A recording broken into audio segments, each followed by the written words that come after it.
Siapa yang tak mengenal kampus Universitas Trunojoyo Madura? Sebuah kampus negeri yang berdiri megah di atas tanah seluas 35 hektar dan berjarak sekitar 15 menit dari Jembatan Nasional Suramadu ini telah berdiri sejak tahun 1981. Sampai saat ini, Universitas Trunojoyo Madura telah memiliki 7 fakultas yang terus mengembangkan inovasi sarana dan prasarananya. Jika membicarakan mengenai UTM, tak lengkap jika tidak membahas mengenai prestasinya pula. UTM telah menghasilkan banyak prestasi, mulai di tingkat daerah, nasional, hingga internasional. Segala kemajuan yang telah dicapai UTM tentunya tak lepas dari sosok rektor yang luar biasa di dalamnya. Beliau adalah Dr. Doktoranda Ekonomi Muhammad Syarif MSI yang lahir di Sampang pada tahun 1963. Beliau telah menjabat sebagai rektor sejak tahun 2014 hingga saat ini.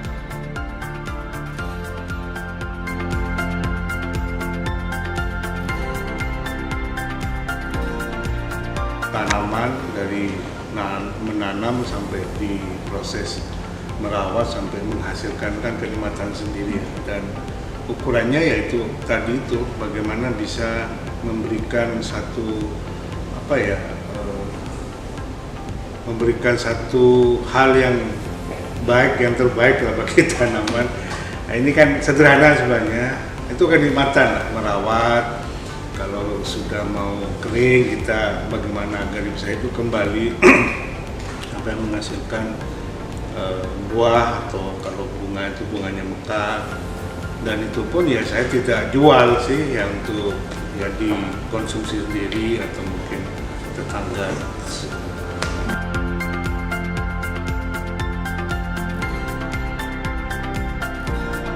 Ya, saya tidak pernah bercita-cita atau berkeinginan jadi rektor, nah. Malah di luar di luar dugaan saya sih, tidak pernah berpikir ya. Saya biasa melaksanakan apapun tugas tanggung jawab amanah itu dengan air mengalir gitu aja, termasuk dosen ya. Ya berapapun gaji dosen di awal kan ya hitungannya masih kecil, dan kita jalani saja ya, karena apapun yang menjadi tanggung jawab kita jalani saja, dan nantinya ya sudah kembalikan kepada Allah apapun hasilnya. Itu kan prinsip sebenarnya, sehingga kita ya enjoy saja melaksanakan tugas sebagai dosen. Apalagi dosen itu kan menarik, pekerjaan menarik, mentransfer ilmu, ada satu interaksi yang cukup baik, dan ya ilmu selalu kita amalkan dan distribusikan kepada yang barangkali kalau bicara konteks ini kepada mahasiswa, dan itu kenikmatan dan kebahagiaan tersendiri. Ukurannya kan ya kebahagiaan, kenikmatan itu.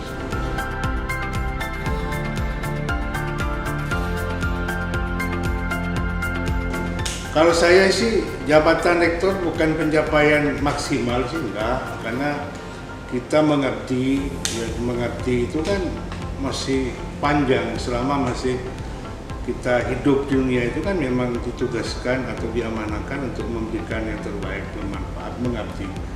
Rektor itu sebenarnya kan hanya media saja, media saya melaksanakan tanggung jawab.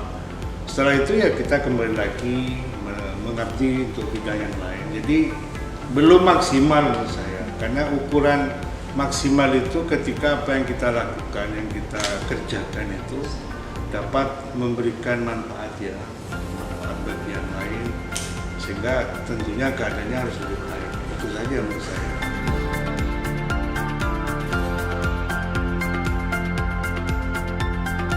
Kalau yang belum tercapai banyak lah, pastilah, karena tentunya kampus ini banyak pekerjaan yang harus diselesaikan ya. Baik sebagai lembaga di bidang pengajaran, riset, pengabdian, maupun bidang-bidang lain masih banyak yang harus diselesaikan, termasuk saya ini masih banyak pekerjaan yang harus diselesaikan, karena ukurannya itu kan kalau semuanya itu bisa memahami apa yang menjadi visi misi. Nah, ini kan kita masih perlu konsolidasi, perlu adaptasi. Perubahan eksternal kan banyak ya. Perubahan eksternal cukup menyita banyak waktu dan pikiran bagaimana kampus ini mampu beradaptasi, mampu menyesuaikan. Yang terpenting bagaimana pelayanan yang diberikan kampus, kontribusi konkret yang diberikan kampus ini banyak dimanfaatkan, banyak ada manfaat lah bagi masyarakat yang mahasiswa lulusan punya kompetensi, karena kita sudah memproses dalam proses di internal kampus ini sehingga lulusan kita bisa punya kualitas, punya kompetensi, punya karakter, kan itu harapannya. Bicara idealnya itu kan belum dicapai, pasti belum dicapai. Ini yang menjadi rencana lanjut yang nanti pimpinan yang akan datang, rektor yang akan datang, semoga bisa nanti melanjutkan atau paling tidak bagaimana membawa kampus UTM ini menjadi lebih baik.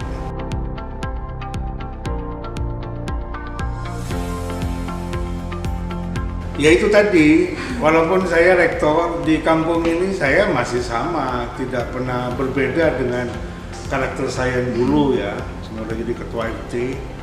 Dan saya biasa memang sampai sekarang ini, kalaupun diminta jadi panitia pernikahan atau perkawinan ya saya bersedia.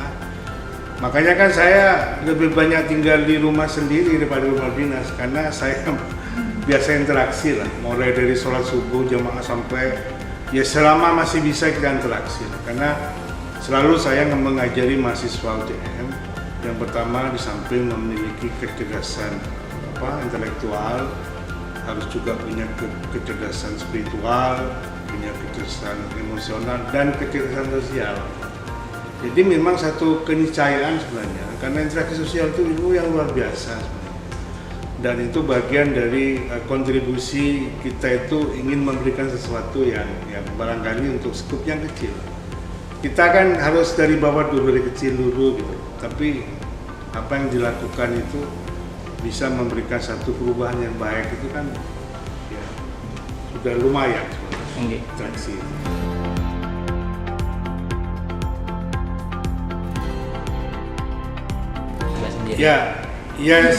Ya kalau saya sama istri saya itu tidak melalui proses sekarang lah. Saya lebih kepada mungkin takdir ya, mungkin takdir Allah. Ya walaupun sebelumnya sudah kenal karena sama-sama alumni Takdir di Jember, cuma mungkin karena takdir ada saja media atau jalan yang kita lalui. Dan alhamdulillah lah, saya juga sudah ya berusaha semaksimal mungkin menjadi suami yang baik, menjadi bapak yang baik. Dan alhamdulillah kan putra putri saya sekarang sudah berkeluarga semua, saya sudah punya istri dua. Dan tentunya ini kan kebahagiaan yang mungkin juga bagi saya itu saya tidak dapat terukur ya, tidak terhingga lah apa yang sudah diberikan oleh Allah itu.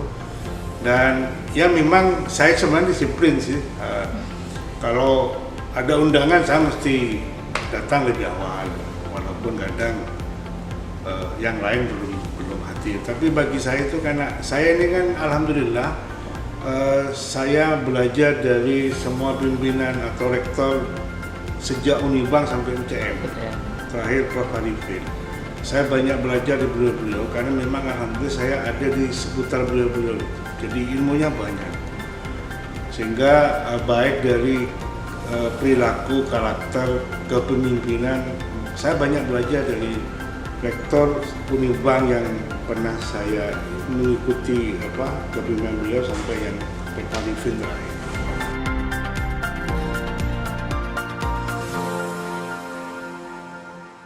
Ya, saya habis periode saya ini kan Desember 2022 ya. Nanti pertengahan ini insya Allah akan ada pemilihan rektor yang baru. Dan saya pikir nanti kita harapkan lah yang lebih baik, rektor yang akan datang harus lebih baik dari yang sekarang, lebih bisa membawa kampus UTM ini menjadi lembaga yang memang betul-betul bisa memberikan manfaat, berkontribusi bagi bangsa dan negara. Dan lulusan UTM ini semakin punya kualitas, punya punya kemampuan ya kemampuan dalam rangka untuk bagaimana nantinya. Abah Syarif, begitulah sapaan beliau sehari-hari. Sebagai orang nomor 1 di kampus, Abah terkenal sebagai pria yang tegas, namun ramah dan disiplin, juga baik hati. Abah juga sangat akrab dengan semua warga kampus, termasuk dosen dan staf universitas.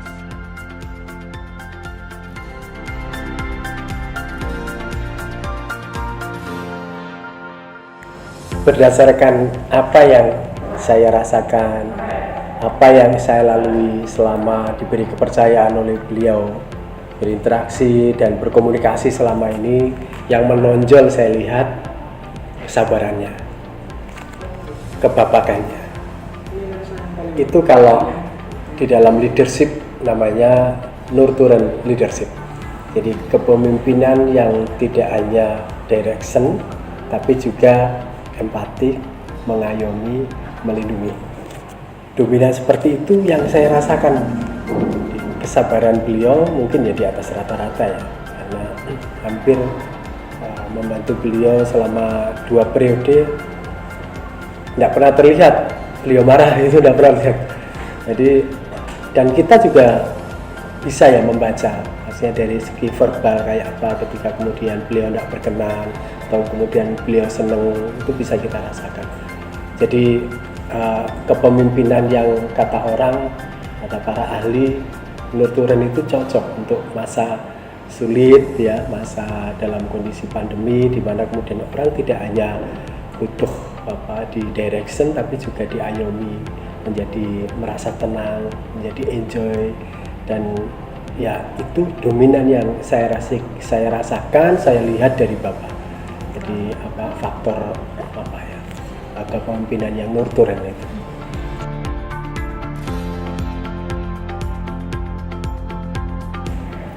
Ya, sejauh yang saya tahu, semua orang dianggap sebagai sahabat ya. Bahkan kami juniornya pun juga kadang-kadang diperlakukan seperti itu. Mungkin ya beliau juga menerapkan filosofi bahwa menjadikan semuanya itu menjadi penguat, menjadi kekuatan ya, silaturahim baik dengan orang, dan yang paling menonjol kan tidak terlihat kemudian harus berkonflik dan lain, bukan tipikal seperti itu, lebih banyak merangkul, lebih banyak mengayomi. Dan anak-anak muda, para junior semestinya juga harus bisa meneladani seperti itu. Katanya Sun Tzu itu satu musuh terlalu banyak, tapi 1000 teman terlalu sedikit. Nah, seperti itu juga yang diajarkan ya, yang diberikan teladan oleh beliau, bisa menggandeng semua orang, kolaborasi, kerjasama, bahwa kampus ini butuh penguatan dengan banyak pihak, dan selalu itu yang kemudian ya, ditekankan pada kami, sehingga kemudian kampus ini bisa akselerasi, bisa lebih progresif untuk bisa mengejar kemajuan, mengejar daya saingnya. Dan saya kira kepemimpinan seperti itu yang banyak istilahnya disampaikan ya, diberikan kepada kami, sehingga menurut saya banyaklah ya yang mesti kemudian dipelajari, disuri tauladani dari beliau, yang intinya bahwa siapapun yang diberikan amanah, diberikan kepercayaan, bersungguh-sungguh untuk menjalankan amanah itu, dan kemudian bisa meninggalkan legasi-legasi yang bisa menjadikan fondasi yang kokoh untuk melangkah ke depan lebih baik, tahu apa yang harus dilakukan 5 tahun, 10 tahun ke depan. Selama ini yang saya lihat dari beliau itu.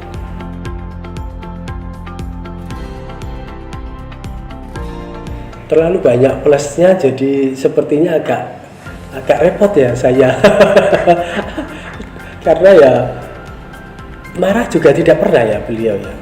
Mungkin bagi beberapa orang yang tahu dalam konteks leadership yang bukan high context ya, beliau lebih banyak low context, yang tidak kelihatan marahnya di mana, tidak kelihatan. Kita aja yang kemudian harus mawas diri lebih banyak. Oh, sepertinya bahasa nonverbal beliau tidak berkenan. Itu kita harus cerdas saja membaca situasi itu. Jadi saya kira memang tidak ada ya pemimpin yang maha sempurna, yang perfect gitu. Tapi menurut saya cukup sulit ya menyampaikan, karena kepemimpinan beliau yang ya menurut saya cocok dengan situasi yang ada. Jadi selalu support terhadap para pimpinan di level operasional, bagaimana cara sabarnya beliau mengawal untuk menerjemahkan hal-hal yang sifatnya strategik menjadi operasional. Lalu kemudian kita diminta untuk diberi keleluasaan ya bahasanya, untuk kemudian melakukan improvisasi, untuk menghasilkan kreasi dan inovasi, diberi ruang untuk itu semua. Jadi kadang-kadang ya akhirnya sampai tiba pada rasa sungkan ya, gimana ya caranya membantu beliau, memberi yang terbaik pada beliau. Dan itu yang membuat mungkin saya tidak akan jatuh pada puja-puji, tapi yang saya rasakan faktor kebapakan, faktor empatik tadi itu dominan ada di Bapak. Dan sungguh menurut saya apa yang sudah dilakukan oleh beliau di dalam meletakkan landasan dan fondasi bagi kampus ini untuk bisa maju, berkembang, akseleratif, mengejar berbagai ketertinggalan dengan berbagai skala-skala prioritas yang diberikan oleh beliau, menurut saya wajib dan layak diapresiasi oleh semua pihak. Jika di lingkungan kampus, Abah Syarif terkenal dengan ketegasan dan kebijaksanaannya, namun jika di rumah, beliau sebagai kepala keluarga memiliki sisi lembut dan penyayang bagi keluarganya. Istri beliau, Ibu Erawati, menceritakan bahwa Abah sangat perhatian dan bahkan sedikit posesif terutama kepada putrinya. Di balik sisi lembut dan tegasnya, Abah Syarif ternyata memiliki hobi yang unik, yaitu berkebun.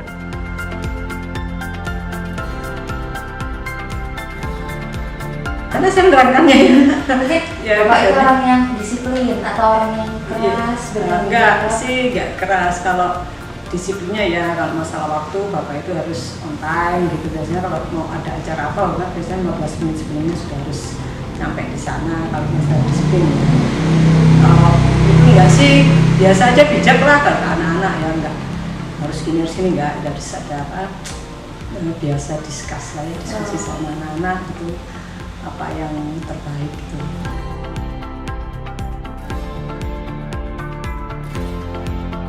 Ya Bapak umumnya ya saya lah sama anak-anak gitu biasanya ya.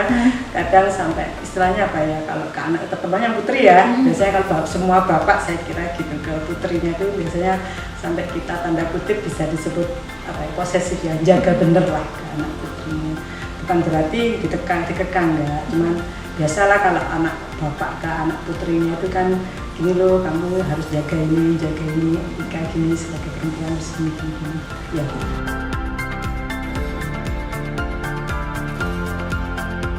Enggak sih, terserah mau apa aja terserah dia. Jadi membebaskan anaknya. Membebaskan ya, mau kemana yang penting basic agama harus. Gitu. Oh, agama harus. Yang pertama harus pendidikan agama itu harus tetap yang di basic mulai kita masih kecil itu. Jadi kalau basic agamanya sudah kuat, insya Allah kan bisa menjaga dirinya, mana bisa memilih mana yang baik dan mana yang enggak.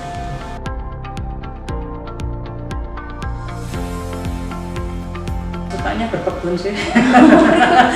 Jadi sisi lain dari karakter itu sukanya berkebun. Ya kayak yang model-model petani gimana sih makanya suka nanam gitu aja. Berkebun memang suka gitu, suka berkebun. Kalau di rumah ya kadang kalau pas kita nggak ada pembantu lagi, nggak masuk atau lagi sakit atau apa ya, bantu biasa sih, pekerjaan rumah juga biasa bantu. Mungkin hobi lain Bapak selain berkebun? Kalau dulu sebelum sakit ya sepeda. Ya. Kalau sekarang lebih ke berkebun ya berkebun kan mungkin, ya kan mungkin biar keringat kan kena matahari kan bagus juga, terus udara juga seger kan kalau di. Berarti lebih suka untuk kegiatan luar ya, kegiatan outdoor daripada di rumah. Ya di rumah juga lebih sering di rumah sih sekarang. Kalau setelah jadi rektor lebih menarik. Kalau pagi itu aja, kalau pas Sabtu Minggu itu biasanya berkebun mulai pagi sampai jam 9, jam 10 tanaman tebing. Abah Syarif tidak hanya terkenal di lingkungan kampus, namun juga tersohor di lingkungan tempat tinggalnya. Abah terkenal sebagai pria yang rajin beribadah di musola dan selalu menyapa tetangga di sekitarnya. Sikapnya yang ramah membuat para tetangganya mengagumi dan menyegani sosok Abah.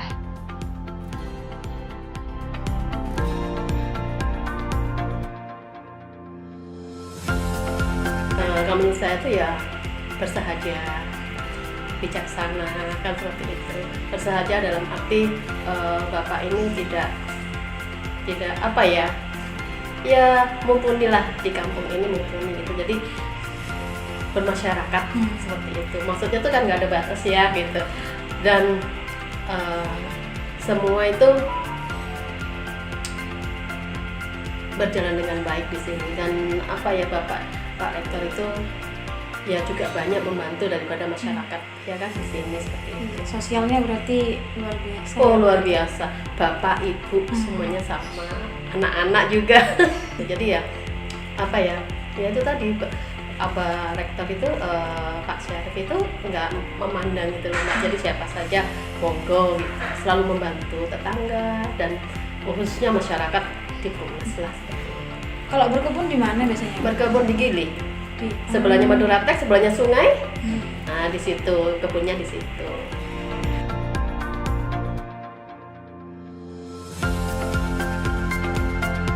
Tiap hari Sabtu Minggu pasti berkebun. Kebun milik pribadinya apa? Iya, nggih. Miliknya Pak Syarif nggih. Berkebun. Ya banyak. Selain tanaman juga ada ikan. Budidaya ikan juga? Iya, ikan apa ya, nila, ikan lele, banyak di sana ya. Terus kebunnya juga banyak, ada jeruk, ada cabai, ada macam-macam. Dan selain berkebun, bercocok tanam atau memelihara ikan, beliau juga apa ya istilahnya itu silaturahmi gitu. Jadi kumpul-kumpul ya dengan tetangga sebelah, dengan teman-teman yang lain seperti itu. Nah, itu tadi profil dari Abah Syarif selaku Rektor Universitas Trunojoyo Madura. Banyak sekali kan hal-hal menarik di luar perkiraan kita yang dapat kita jadikan pelajaran. Berkat kerja keras dan kegigihan beliau telah berhasil membawa kemajuan bagi Universitas Trunojoyo Madura.